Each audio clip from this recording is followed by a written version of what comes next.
Nós vamos ler a palavra do nosso Deus no Salmo de número 113. Eu convido você para abrir sua Bíblia, e aqueles que estão em casa também acompanhando conosco.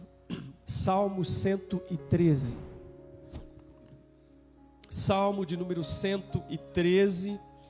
Diz assim a palavra de Deus: Aleluia!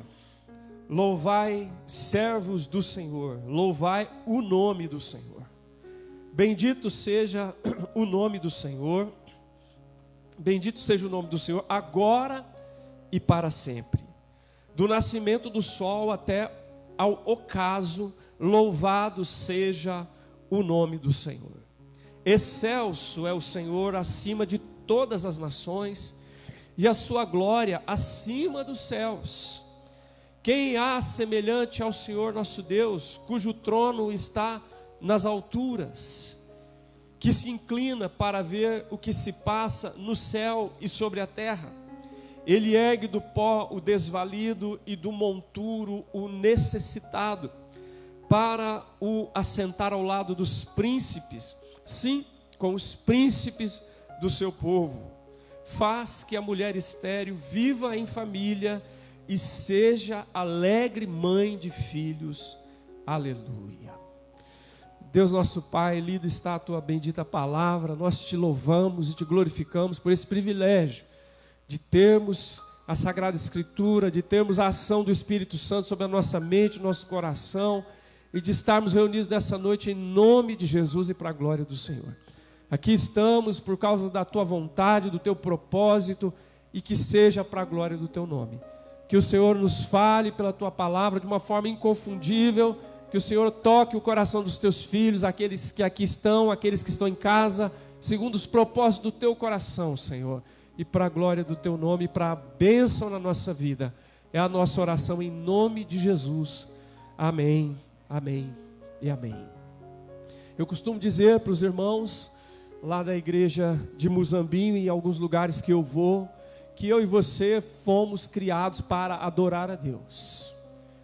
Todos nós, todo ser humano foi criado para adorar a Deus, de uma maneira inquestionável. Nós fomos criados para adorar a Deus, e acontece algo surpreendente: se nós não adorarmos a Deus, vamos adorar alguém, alguma coisa ou a nós mesmos.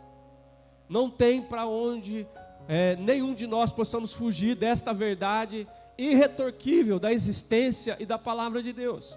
Você e eu fomos chamados para adorar a Deus. Se nós não adorarmos a Deus, adoraremos a alguém, alguma coisa ou a nós mesmos. E todas as vezes que adoramos alguém ou alguma coisa ou a nós mesmos e não ao Senhor, nós estamos cometendo idolatria.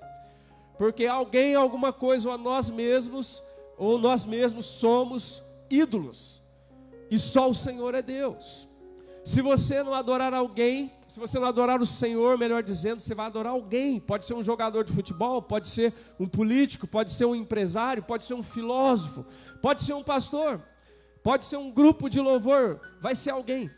Ou será alguma coisa, uma ideologia, uma filosofia, um bem material, um carro, uma propriedade, ou um valor financeiro, monetário. Ou a você mesmo, se for narcisista ao extremo, pode vir a cantar grandioso estudo diante do espelho para si mesmo. O fato é que não há para onde fugir. E a palavra diz que nós devemos adorar a Deus. E esse salmo, conquanto não use a palavra adorar, não fale sobre adorar, mas fale sobre uma expressão maravilhosa de adoração, que é louvar a Deus. Louvar a Deus. E toda vez que eu leio esse salmo, eu lembro daquilo que disse o apóstolo Paulo em Filipenses 4:4. Paulo diz assim: alegrai-vos no Senhor, alegrai-vos sempre no Senhor. Outra vez digo, alegrai-vos. E eu faço uma paráfrase toda vez que eu leio esse salmo das palavras de Paulo e digo assim: louvai ao Senhor. Outra vez digo, louvai. Paulo dizia mesmo na prisão: alegrai-vos sempre no Senhor. Outra vez digo, alegrai-vos, para dar ênfase naquilo que ele queria dizer. E eu uso aquilo que Paulo disse como paráfrase para dizer: louvai ao Senhor. E outra vez digo, louvai-o. Porque eu acho que é exatamente isso que esse salmo traz para o nosso coração, uma convocação para que nós louvemos ao Senhor. E quando nós olhamos para este salmo, não é apenas a minha proposta, que nós louvemos ao Senhor como um tema, né? Louvai ao Senhor, outra vez digo louvai. Não é apenas um tema que eu proponho, mas a própria estrutura do salmo nos convoca a isso. Se você observar, o salmo começa com um aleluia e termina com um aleluia. A palavra aleluia significa louvado seja Deus, louvado seja o Senhor, louvado seja Iá, aleluia. Iá quer dizer uma redução, né? Redução do nome de Deus. Então louvado seja Deus, louvado seja o Senhor. É isso que o salmo coloca diante de nós. Então, louvai ao Senhor, outra vez digo, louvai. O salmo começa com aleluia, o salmo termina com aleluia, para dizer que nós devemos abrir a nossa boca para louvar o Senhor, com a nossa boca, com a nossa vida, com aquilo que somos, com aquilo que temos, com aquilo que fazemos, que o nome do Senhor seja louvado na minha e na tua vida. E esse salmo apresenta pelo menos 3 motivos para que nós possamos louvar ao Senhor. O primeiro, do verso 1 ao verso 3, nós devemos louvar o Senhor porque Ele é Deus. Nós devemos louvar o Senhor porque Ele é Deus. E eu lembro daquela canção conhecida entre nós, aquela canção que diz, Deus é Deus. Essa canção fala assim, se Deus fizer, Ele é Deus. Se não fizer, continua sendo Deus. Se a porta abrir, Ele é Deus. Mas se fechar, continua sendo Deus. Eu o adoro não pelo que Ele faz, eu o adoro pelo que Ele é, porque Ele é Deus. E esse salmo, do verso 1 ao 3, vai nos mostrar isso. O salmo apresenta, por exemplo, no verso 1, um imperativo que nos move a adorar a Deus. O imperativo diz, louvai ao Senhor, louvai servos do Senhor, louvai o nome do Senhor. Ele apresenta um imperativo inequívoco que convoca a mim e a você a louvar ao Senhor. Então é um imperativo. Não é um mero conselho, não é um mero convite, não é uma opção, não é uma sugestão, é um mandamento, é um comando, é uma palavra do Senhor com direção para os seus filhos. Louvai, louvai. E mais que isso, você vai observar que o Salmo não só coloca para nós que nós devemos fazer isso porque é um imperativo, mas porque nós somos servos. Quem aqui é servo, levanta a mão. Nós somos servos, você é servo, eu sou servo, então isso é para nós. O texto diz, louvai servos do Senhor. Você imagina, se a criação é chamada a louvar ao Senhor, se todas as criaturas existentes devem louvar ao Senhor, imagine eu e você que somos chamados servos do Senhor. Eu e você que carregamos sobre nós o nome do Senhor. Se os pássaros devem louvar o Senhor, se as montanhas louvam o Senhor, se as árvores louvam o Senhor, se os céus declaram a glória do Senhor, se todo ser que respira deve louvar o Senhor, imagine eu e você que somos chamados servos do Senhor.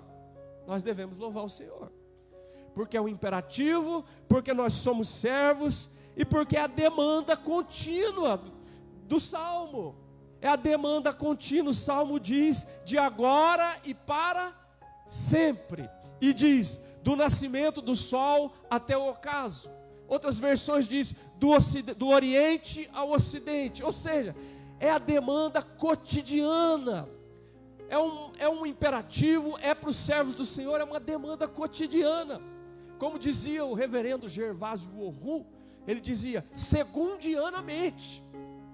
Segundo a segundo, o apóstolo Paulo diz, em tudo dai graças, porque essa é a vontade de Deus em Cristo Jesus. Quando as coisas dão certo, quando as coisas não dão certo, quando vem, quando não vem, quando chove, quando não chove, quando faz sol, quando não faz sol.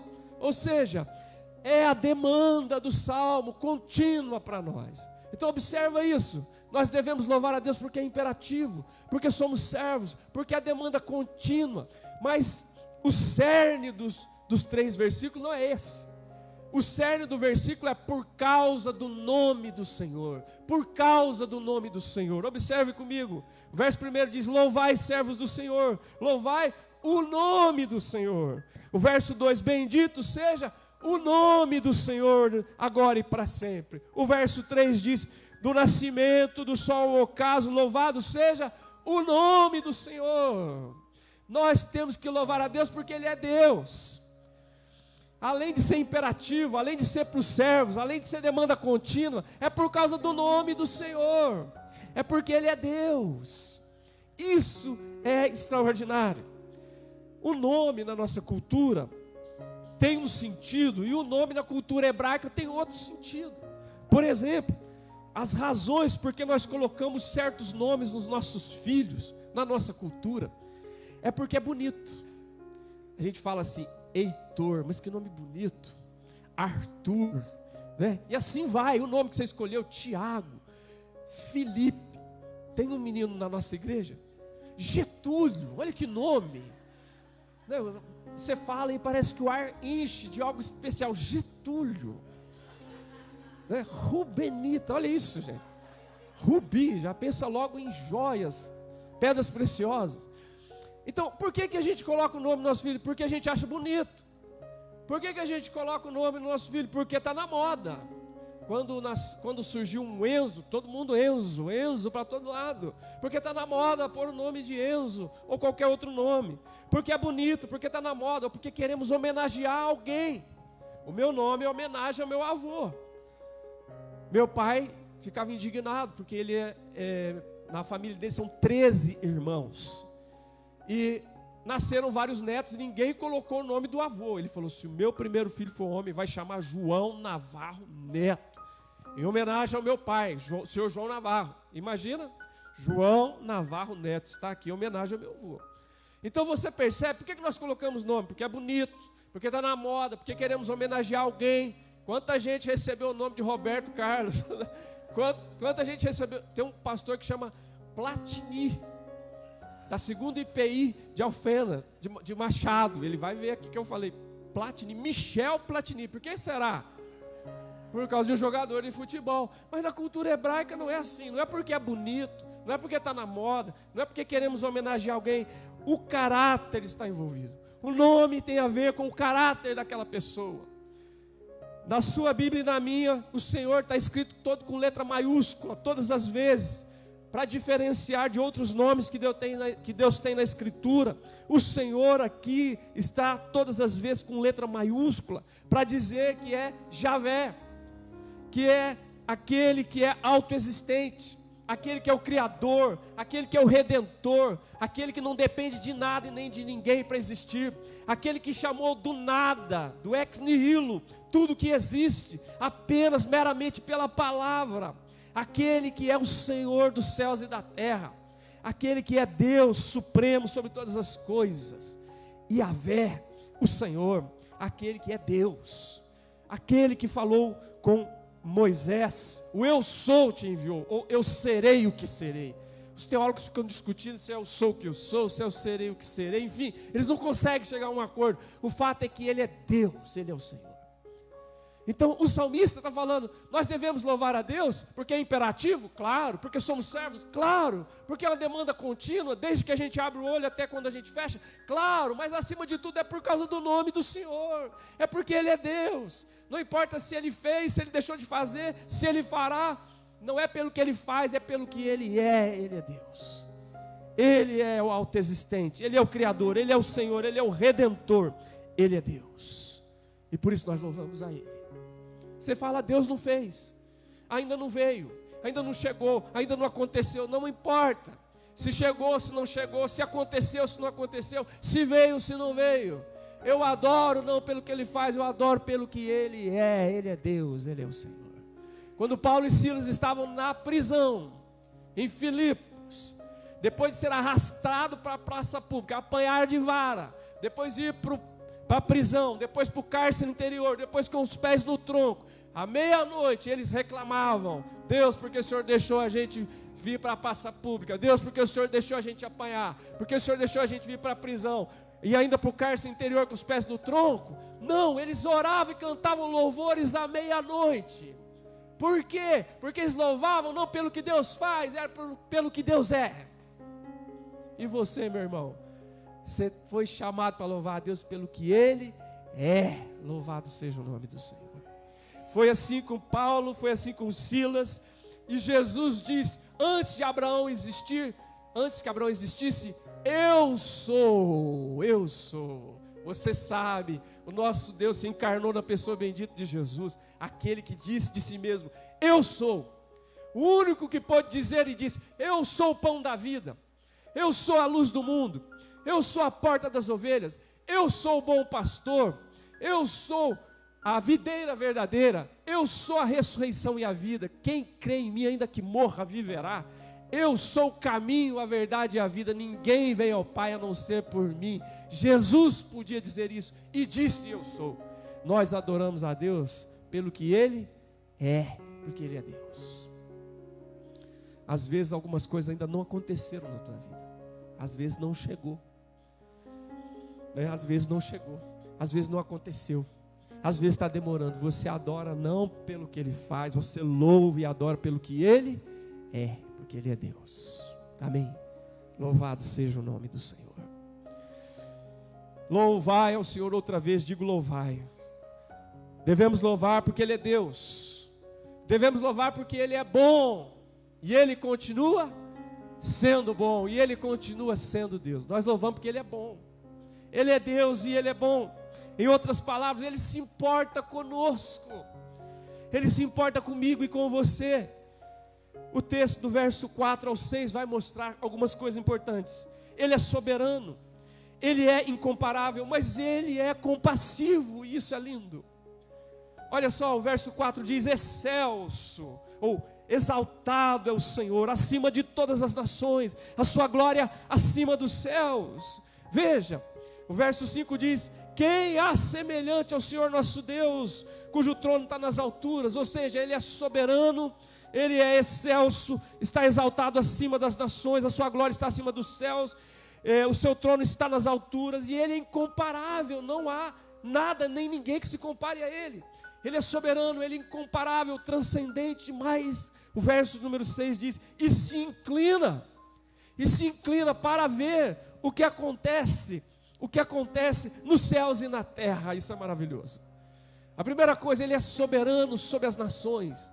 Todas as nações que existiam no Antigo Testamento, sejam elas quais forem, aquelas de menor expressão, a nação cananeia, os cananeus, os filisteus, os heveus, os ferezeus, todos aqueles povos, e aquelas mais expressivas, né?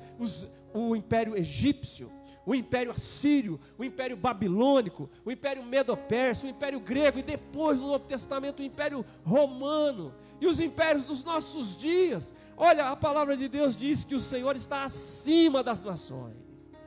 Não há nenhum império que possa prevalecer diante do Senhor. Onde está o império egípcio? Onde está o império assírio, babilônico, medo-persa, grego? Onde está? Em lugar nenhum. Virou pó e cinza diante do Senhor. O Senhor continua sendo Deus. E os poderosos, a mesma coisa. Não há ninguém que se compare ao Senhor. Ele é incomparável. Onde é que está o faraó? Onde é que está Nabucodonosor? Onde é que está Ciro? Onde é que está Nabonido? Onde é que está Alexandre o Grande? Onde é que está Herodes? Onde é que estão os Césares? Onde é que está o Nero? Passaram, porque são criaturas diante daquele que é o Todo-Poderoso. Agora, isso é importante o salmista dizer, porque as nações e os poderosos do seu tempo se achavam poderosos e se achavam incomparáveis, e não eram compassivos, não eram misericordiosos, não eram tomados de amor e de graça. Mas o Senhor era verdadeiramente soberano, incomparável, e se inclinava para ver o que se passava no céu e na terra. Ou seja, se inclinava de maneira cheia de graça, cheia de misericórdia, cheia de amor, cheia de bondade. Isso é maravilhoso. Saber que nós servimos a um Deus que é soberano, incomparável, mas cheio de compaixão para com as nossas vidas. Isso é extraordinário. A palavra não, uma canção que a gente gosta muito diz assim: tu és soberano sobre a terra e sobre os céus, tu és Senhor. E apesar dessa glória que tens, tu te importas comigo também. Tu és tremendo. Com toda a sua transcendência, Ele revela para nós sua imanência. Ele vem ao nosso encontro com compaixão, com graça, com amor e com misericórdia. Se você for ver o texto que nós vamos citar daqui logo mais, do 7 em diante, ele cita o pobre, o necessitado e a estéril. Aqueles que sinalizam vulnerabilidade, aqueles que sinalizam miséria, aflição, dor, sofrimento, angústia, humilhação e maldição, que eram o desvalido, o pobre, o necessitado e a estéril. O texto fala que Deus olha para essas pessoas, que representam a tantos de nós, que às vezes estamos vulneráveis, estamos vivendo desgraças, misérias, sofrimentos, dores, transtornos físicos, emocionais, relacionais e sobretudo espirituais. E o texto diz que Deus olha do céu e se compadece, manifesta seu amor, sua graça, sua misericórdia, né? A sua compaixão para com o pobre, o desvalido, o necessitado e a estéril. Louvado seja o nome do Senhor. Isso é extraordinário. Isso é maravilhoso demais para nós. A gente olha para o Antigo Testamento e vê Deus enviando Moisés como libertador no Egito, manifestando a sua compaixão para o povo de Israel, que estava sofrendo debaixo da opressão do jugo do Egito. Escravidão, opressão, exploração, e Deus envia Moisés e tira o povo do Egito, porque Ele não é apenas soberano, incomparável, Ele é compassivo, Ele é um Deus cheio de amor, de graça e misericórdia. O Salmo 103 diz que como um pai se compadece dos seus filhos, o Senhor se compadece daqueles que o temem, porque Ele conhece a nossa estrutura e sabe que somos pó.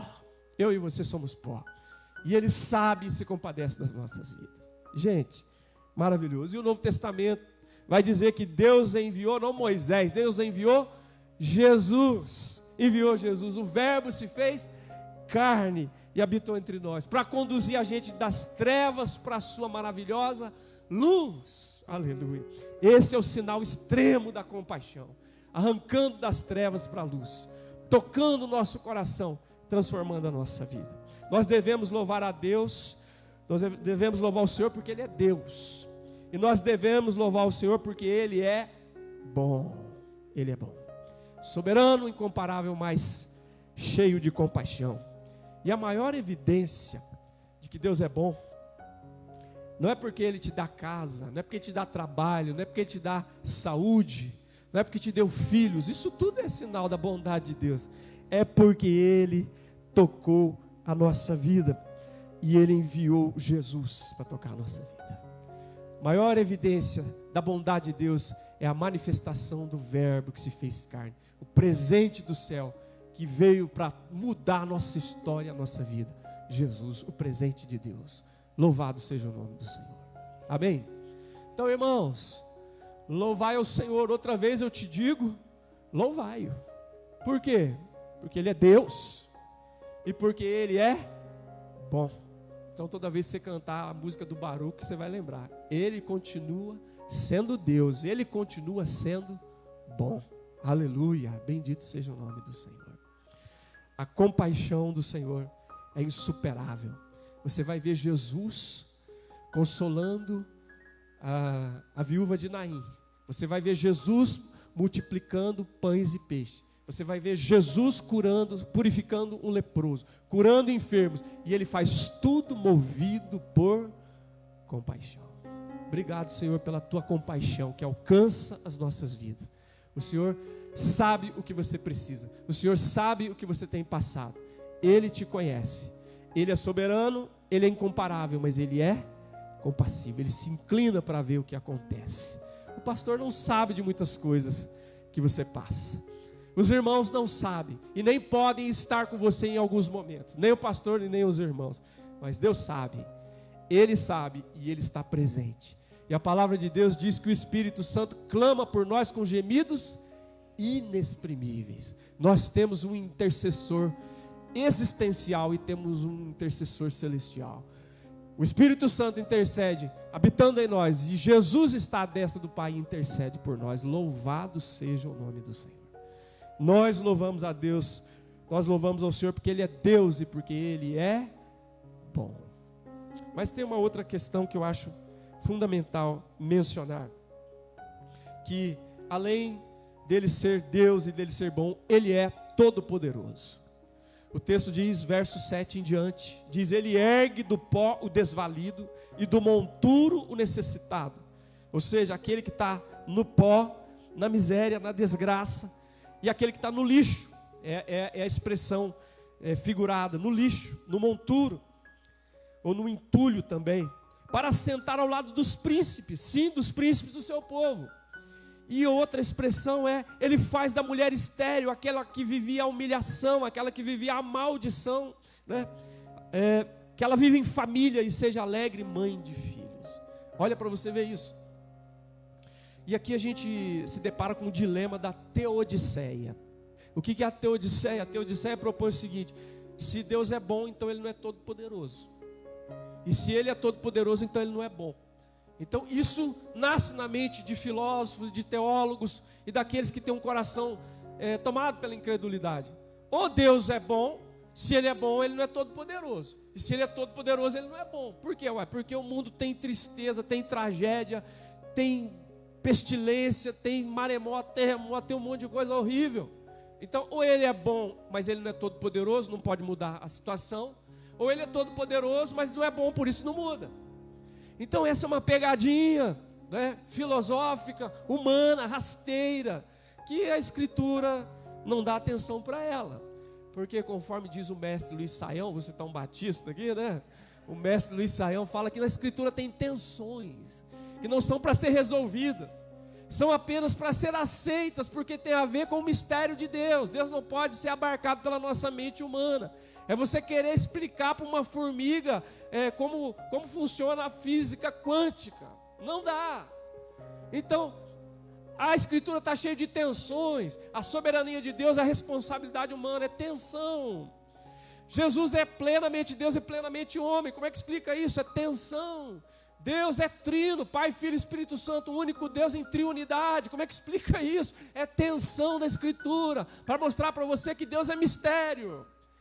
E que Ele se revelou e se acomodou, se apequenou, para que nós pudéssemos entender aquilo que era possível entender.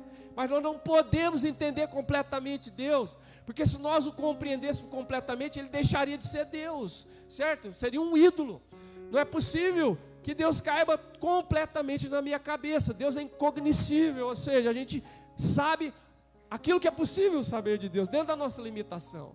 Então, Deus é bom, completamente bom e todo poderoso. É uma tensão que está na Escritura, que não tem que ser resolvida, tem que ser abraçada com fé, por causa do mistério do Deus Todo-Poderoso, em nome de Jesus. Amém?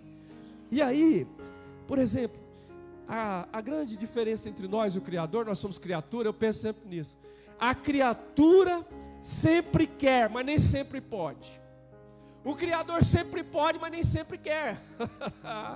Ok? Você sempre quer, mas nem sempre pode. E Ele é o contrário, Ele sempre pode, mas nem sempre quer.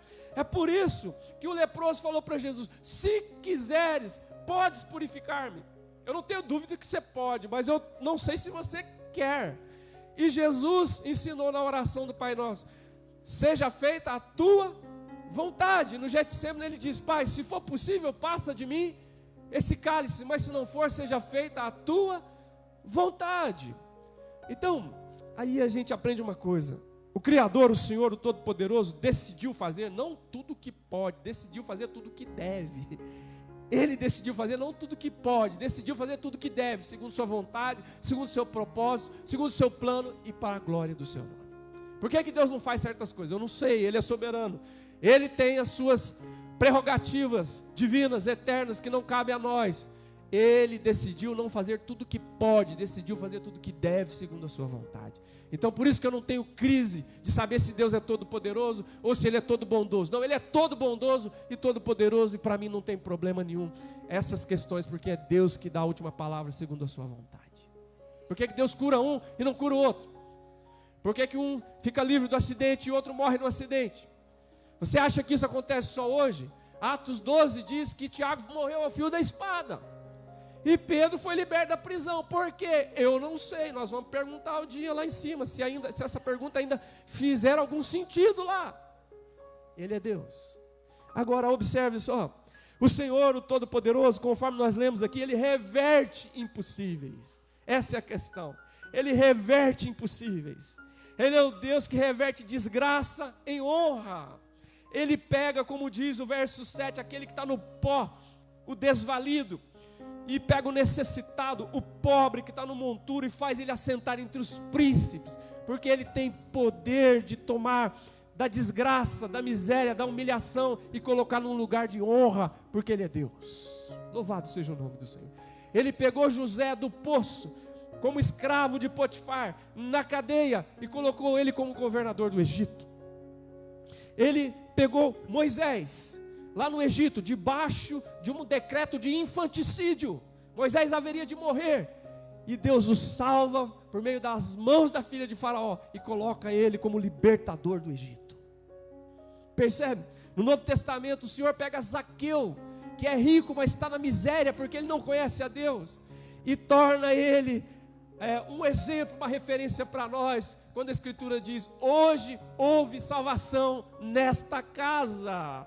Deus o tirou da completa desgraça e colocou ele num lugar de honra, não na honra do homem, não na honra da terra, na honra do céu, quando nós saímos das trevas para a luz. O apóstolo Paulo, que era o perseguidor da igreja, irmãos, mandava prender, obrigava os cristãos a blasfemarem do nome do Senhor, foi testemunha do apedrejamento de Estevão. A palavra de Deus diz, o apóstolo Paulo, em 1 Timóteo 1,12, ele diz, 12 em diante, ele diz: eu fui blasfemo, eu fui perseguidor, eu fui insolente, mas sobre mim transbordou a graça, a misericórdia, a fé e o amor que há em Cristo Jesus. E esse sujeito que vivia na desgraça, na perspectiva de Deus, foi guindado para um lugar de honra. Ele se tornou o maior pregador, o maior missionário, o maior plantador de igreja do Novo Testamento. Escreveu mais da metade do Novo Testamento, o maior teólogo do Novo Testamento, o apóstolo Paulo. Porque Deus tem esse poder de reverter a desonra, a desgraça, a humilhação em honra, para a glória do seu nome e para a bênção na nossa vida. Amém? Ele é todo poderoso, ele reverte impossíveis. Eu lembro que eu li isso em algum lugar. John Bunyan, que escreveu O Peregrino, se não me falha a memória, estava em algum lugar andando com uma pessoa e viram um bêbado, maltrapilho, naquela situação horrível, sujo, imundo. E como uma pessoa fica quando fica tomada pela embriaguez? E a pessoa começou a rir, a tirar sarro, gozação daquele indivíduo. E John Bunyan dizia para ele: não ria não, não ria não, porque ali iria John Bunyan se não fosse a graça de Deus. Não ria não, porque ali talvez iria Getúlio, João, Érica, qualquer outro de nós, se não fosse a graça de Deus. Mas lá nós não estamos, porque Deus, na sua graça e misericórdia, nos arrancou da humilhação, da vergonha, da desgraça e nos guindou para um lugar de honra. Hoje nós estamos assentados nos lugares celestiais com Cristo, com toda a sorte de bênção espiritual sobre a nossa vida. Somos co-herdeiros com Cristo Jesus, somos chamados pelo nome do Senhor e somos instrumento da manifestação da sua glória. Aleluia. Amém? Vou pedir para você dar uma salva de palmas para acordar quem está dormindo. Aleluia. Amém. Ele é todo poderoso. Ele reverte a desgraça em honra. Ele reverte a esterilidade em fertilidade. Ele não só tira o pobre, o desvalido, aquele que está na desgraça, e coloca num lugar de honra. Ele pega a estéril e faz dela mãe de filhos.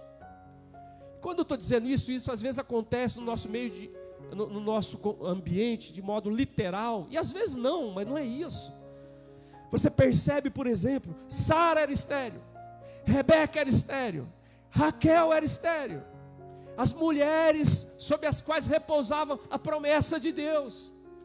Deus fez uma promessa a Abraão, que passou para Isaac, que passou para Jacó. Essa promessa não poderia se cumprir se não gerasse filho. E as mulheres deles eram estéreis, para mostrar que a graça de Deus se cumpre, a sua promessa se cumpre. Não é por causa de Abraão, não é por causa de Sara, não é por causa de Isaac, não é por causa de Rebeca, não é por causa de Jacó, não é por causa de Raquel, é por causa do Senhor.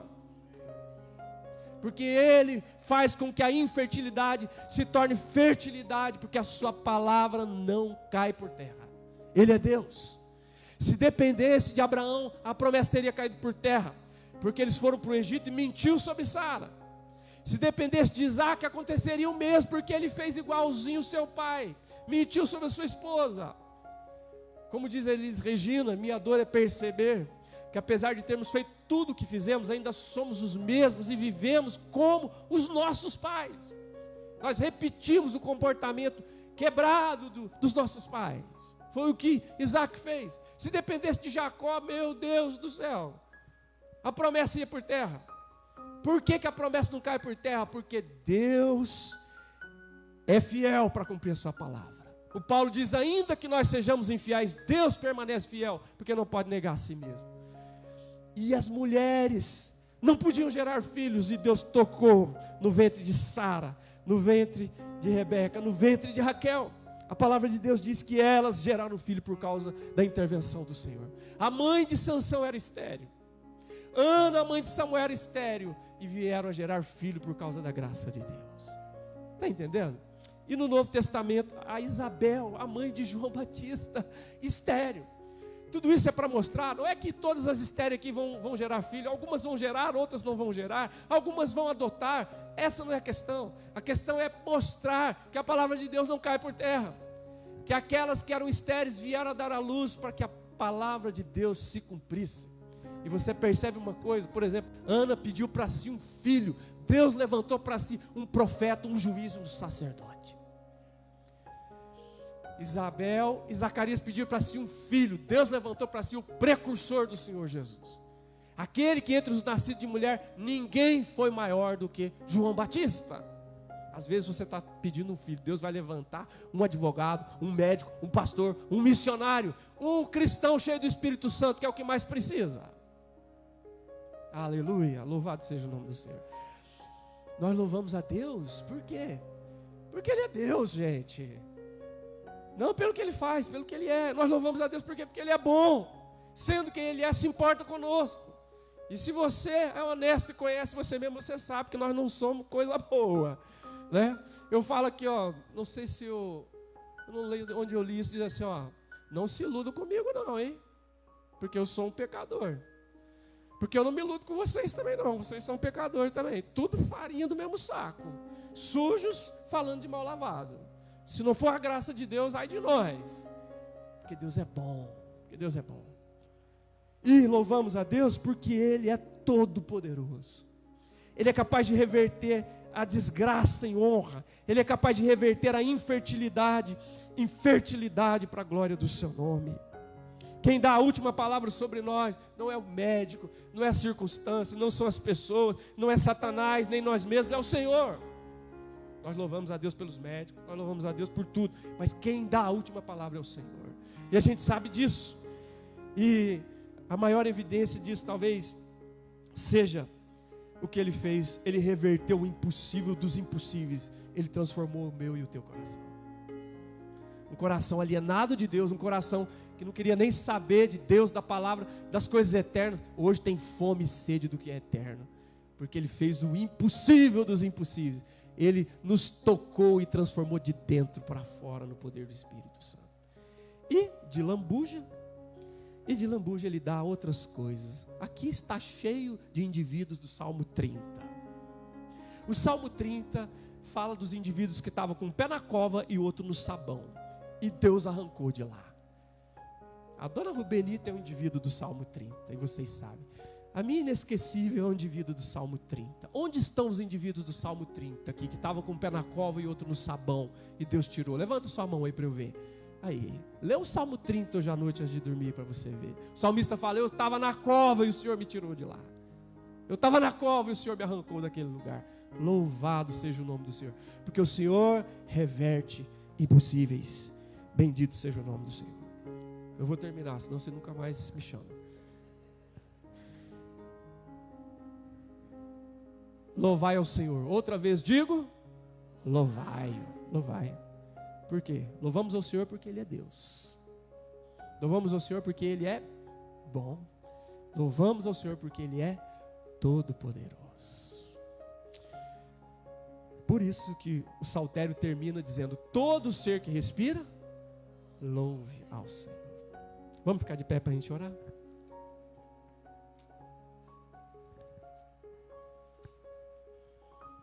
O Senhor é Deus, o Senhor é bom, o Senhor é todo-poderoso.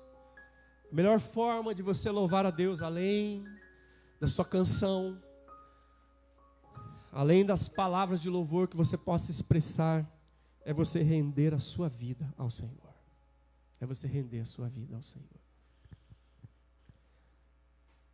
Hebreus, no capítulo 13, o versículo de número 15, diz assim: por meio de Jesus, pois ofereçamos a Deus sempre sacrifício de louvor, que é fruto dos lábios que confessam o seu nome. Nós podemos louvar a Deus por meio do Senhor Jesus. Isso deve ser feito a Deus, deve ser feito sempre. E que seja uma declaração dos nossos lábios, que corresponde com a verdade que tomou conta do nosso coração, que está sendo replicado na nossa vida, em nome de Jesus. Feche os teus olhos, vamos orar. Meu irmão, pode ser que algumas coisas ainda não aconteceram, pode ser que não veio, ou pode ser que não aconteceu do jeito que você planejou ou gostaria. Isso às vezes se levanta como um obstáculo, um impedimento para você louvar a Deus. Não, lembra de Paulo e Silas. Você adora o Senhor não pelo que Ele faz, você adora o Senhor pelo que Ele é. E saiba, talvez você está enfrentando situações de desgraça, de desonra, coisas tristes e difíceis. Saiba, Ele é bom. Ele é bom. Ele visita a nossa vida com a sua bondade, com a sua misericórdia, com o seu amor. E além de bom, Ele é todo poderoso, Ele reverte impossíveis. Se você tem situações impossíveis, coloca diante do Senhor, para que Ele cumpra a sua palavra na tua vida, e você possa louvá-lo, testemunhar e engrandecer o nome do Senhor, porque Ele é Deus, porque Ele é bom e porque Ele é todo poderoso.